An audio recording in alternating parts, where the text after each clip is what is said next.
Welcome to Shukla study point. आप सभी का स्वागत है आपके अपने YouTube channel Shukla study point में। मैं शिवम शुक्ला आप सभी दोस्तों का हार्दिक स्वागत करता हूं। दोस्तों, आज के वीडियो के अंतर्गत हम आपको यह बताने का प्रयास करेंगे कि आखिरकार 1.5 घंटे की परीक्षा में आपको टॉप करने से क्या क्या चीज़ें रोक सकती हैं और आपको क्या क्या चीज़ें करनी चाहिए ताकि आपके जो है जितना आपके अंदर काबिलियत है उतने नंबर आपके आ सकें, इसके बारे में आपको बताने का प्रयास करूँगा। वीडियो ज़्यादा लंबा नहीं होगा, वीडियो छोटा सा ही, तो वीडियो को अंत तक देखने का अवश्य प्रयास करें। अगर हमारे चैनल पर आप पहली बार आए हैं तो वीडियो को लाइक करके चैनल को सब्सक्राइब कर दीजिए, क्योंकि इसी प्रकार से वीडियो में लाता रहता हूं। बीए से संबंधित सारे के सारे डाउट्स आपके क्लियर होते हैं और कोर्सेस आपके भी हमारे चैनल पर उपलब्ध रहते हैं। मॉडल पेपर्स हो, चाहे आपका जो है टेस्ट सीरीज वगैरह हो, सभी आपको मिलती रहती है हमारे चैनल से। पीडीएफ वगैरह फ्री में आपको जो है टेलीग्राम चैनल से मिलती रहती हैं जो है टाइम टू टाइम। तो उस सभी के लिए आप हमारे चैनल से जुड़ करके अपनी तैयारी को एक प्रकार से नवाचार की दृष्टि से आगे बढ़ा सकते हैं और जो है कंटिन्यू एक प्रकार से उसमें निरंतरता बना सकते हैं।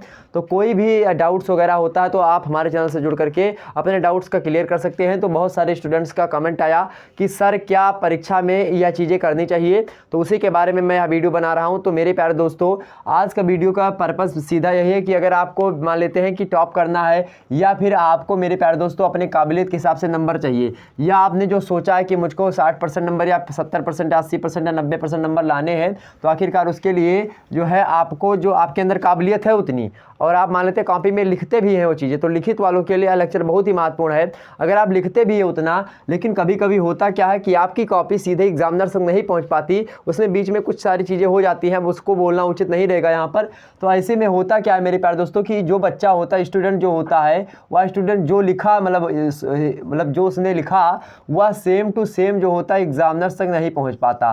क्या नहीं पहुँच पाता? एग्जामिनर्स तक नहीं पहुँच पाता। ऐसी स्थिति में बच्चा सोचता है कि मुझको 80% नंबर मिलेगा, लेकिन 80% नंबर उसको नहीं मिल पा, लिखने वाली कॉपी में बता रहा हूँ। तो ऐसी स्थिति में आपको करना क्या है? तो एक बच्चे का एक दो मतलब एक क्या 2-3-4 लोगों ने हमारे पास व्हाट्सएप पर भी एसएमएस किया था और 1-2 कमेंट्स भी आए थे आपके कि सर क्या कॉपी के प्रत्येक पेज पर, क्या कॉपी के प्रत्येक पेज पर अनुक्रमांक यानी रोल नंबर जो आपका होता है वह लिखना चाहिए, अंकित करना चाहिए?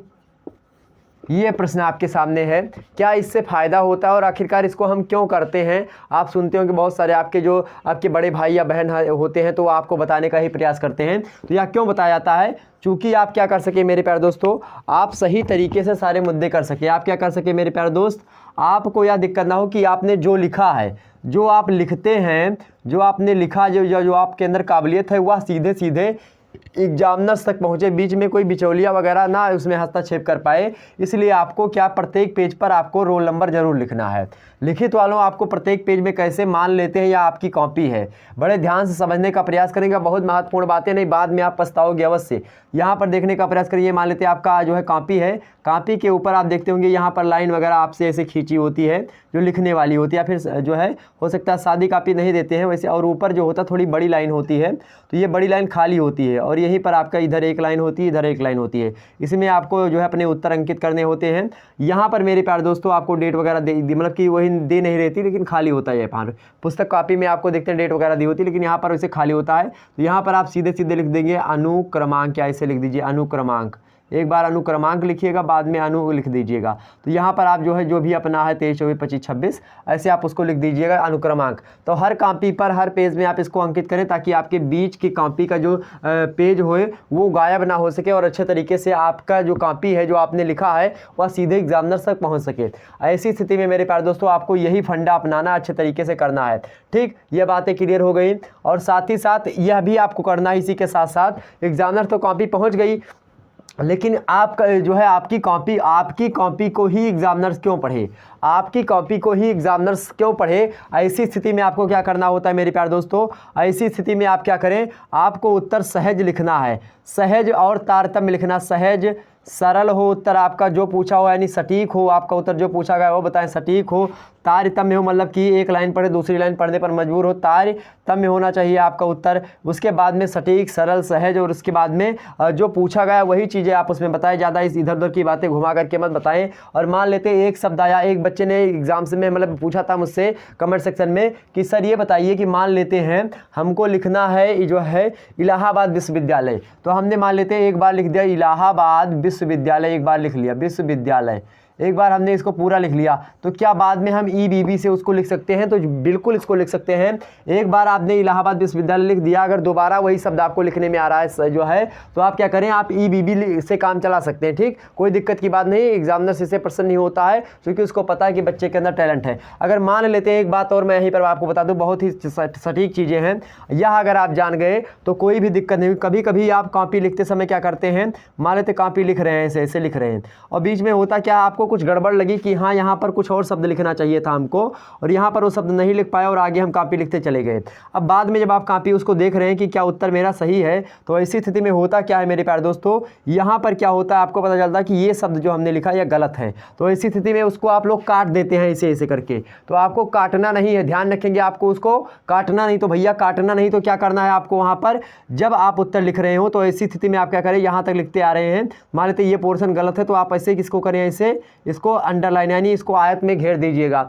इसको आयत में घेरने के बाद में होगा क्या, और आप इसको क्या कर देंगे, यहाँ पर जो है ऐसे स्टार बना करके, कि ये हिंदी की एक पद्धति होती है, तो स्टार बना करके आप क्या करेंगे, जो यहाँ पर शब्द लिखा है इसके स्थान पर ऐसे मान लेते हैं, कुछ भी यहाँ पर लिखा था, आपने लिखा था यहाँ पर राम लिखा था, तो मान लेते हैं यहाँ पर आपको श्याम लिखना था, तो आप यहाँ पर श्याम लिख दीजिएगा नीचे वाली लाइन में, या फिर आप ऐसे ऊपर करके लिख सकते हैं, यहाँ पर श्याम लिख दीजिएगा अगर आपके पास लाइन खाली है, या फिर नीचे भी आप ऐसे करके लिख सकते हैं, ये करके, ठीक, स्टार बना करके और ये वाला चिन्ह लगा करके, मतलब कि ऊपर लिखना तो ये चिन्ह और नीचे लिखना तो ये चिन्ह इसके, ठीक, और यहाँ पर बीच में आयत बना दीजिएगा। ये एक प्रकार से शैली होती है लेखन की, तो यह बात आपको ध्यान रखनी होगी। ठीक, तो ये सारे मुद्दे आपके क्लियर हुए, ये चीज़ें आपकी क्लियर हुई मेरे प्यारे दोस्तों। तो बहुत ही महत्वपूर्ण ये बातें थी जो आपको पता होनी चाहिए। तो आपसे अब कभी भी एग्जाम्स में या फिर आपके छोटे भाई बहन पूछे कि क्या लिखना चाहिए रोल नंबर, तो रोल नंबर बिल्कुल लिखने का प्रयास करें। पहले जैसे कॉपी मिले आपको तो पहले रोल नंबर ही पूरे पे लिख दीजिएगा, मतलब कि एक प्रकार जब आपको सारे आप पहले की जो क्राइटेरिया होती है कॉपी वगैरह में जो नाम वगैरह होते हैं आपके, उसको लिख दीजिएगा। अनुक्रमांक वैसे नाम वगैरह ना लिखने को पूछे तो अनुक्रमांक वगैरह जो भी आपके सामने लिखने के लिए आता है उसको आप बाकायदा से सारा का सारा कॉलम पूरा करें। उसके बाद में आपको कॉपी के ऊपर अनुक्रमांक डाल करके सभी का अपने जो है अपना अनुक्रमांक लिख देना है। उसके बाद में आपको प्रश्नोत्तर संख्या 1, प्रश्नोत्तर संख्या 2, इसी प्रकार से जो भी आप प्रश्नोत्तर संख्या 7 आपको पता तो पहले 7 लिखें। ध्यान रखेंगे यहाँ पर मैं बता रहा हूँ कि जो कॉपी लिखते समय आपको एक समय या बात आपको ध्यान रखनी होगी कि कॉपी आपकी ऐसी हो जिससे एग्जामिनर्स जो हो, जो कॉपी चेक कर रहा हो, एग्जामिनर जो हो आपकी कॉपी क्या करे, उसको पढ़े। तो जब एग्जामिनर्स आपकी कॉपी को पढ़ेगा तो तभी आपको नंबर अच्छी मात्रा में मिलेगा। अगर आपने आपकी कॉपी को एग्जामिनर्स नहीं पढ़ा तो मेरे प्यारे दोस्त जैसे सभी को नंबर मिलता है वैसे आपको भी नंबर मिल जाएगा। तो ऐसी स्थिति में आपको इस प्रकार से कुछ टेक्निकल शब्दावलियों का प्रयोग करना है जिसके कारण से क्या हो, आपकी कॉपी को पढ़ने पर मजबूर हो जाए। और जब पढ़ने पर मजबूर हो जाएगा तो पढ़ने पर मजबूर आपको कैसे करना, तारतम्य, मतलब उत्तर आपका सीधे सीधे केंद्र, मतलब आपके उत्तर के केंद्र में जो प्रश्न पूछा गया है वही हो सीधे सीधे। ठीक, यह बात आप ध्यान रखनी। तो ये सारी चीज़ें थी जो आपके लिए बहुत ही ज़्यादा महत्वपूर्ण थी मेरे प्यारे दोस्तों। तो ऐसी स्थिति में आपको यही सारी चीज़ें करनी है। क्या यह बातें आपके समझ में आ गई, क्या सारे मुद्दे क्लियर हो गए, और भी आपके जो है क्वेश्चंस क्या हैं, इसके संबंध में क्या डाउट्स हैं बीए को लेकर के या फिर बीएससी को लेकर के या बीकॉम को लेकर के या किसी भी परीक्षा को लेकर के आपके क्या डाउट्स हैं इसमें, क्या आखिरकार जब आप कॉपी लिखते हैं या ऑब्जेक्टिव वालों आपको क्या डाउट्स होता है, उस जो डाउट्स है आपके वो कमेंट सेक्शन में लिखने का प्रयास करें। उस पर जल्द ही आपके सामने वीडियो लाने का प्रयास करूँगा। वहीं आज रात 9 बजे मेरे प्यारे दोस्तों इकोनॉमिक्स बीए सेकंड ईयर की लाइव क्लासेस होगी, उसको देखिएगा। ठीक, और उसी प्रकार से आपकी जो है तमाम सारे और मध्यकालीन भारत और तमाम सारे मतलब मध्यकालीन भारत का इतिहास, सोशियोलॉजी और जियोग्राफी, इन सभी की फर्स्ट पेपर और सेकंड पेपर अपलोडेड है। जियोग्राफी का सेकंड पेपर परसों लाने का प्रयास करूंगा। इसी प्रकार से गृह विज्ञान का भी मॉडल पेपर आपके सामने लाऊंगा। जल्द ही सारे के सारे आपके डाउट्स क्लियर होंगे। मनोविज्ञान की वीडियो भी आज अपलोड करने का प्रयास करेंगे। तो सभी लोगों का बहुत बहुत धन्यवाद वीडियो में बने रहने के लिए। Thanks for watching this video. बहुत बहुत धन्यवाद मेरे प्यारे दोस्तों। फिर मिलते हैं नेक्स्ट वीडियो में। अगर वीडियो पसंद आई तो फटाफट से वीडियो को लाइक करके चैनल को सब्सक्राइब कर दीजिएगा। बेल आइकन को भी प्रेस कर दे ताकि इसी प्रकार से वीडियो आपको देखने को मिलती रहे। चलिए फिर, जय हिंद, जय भारत।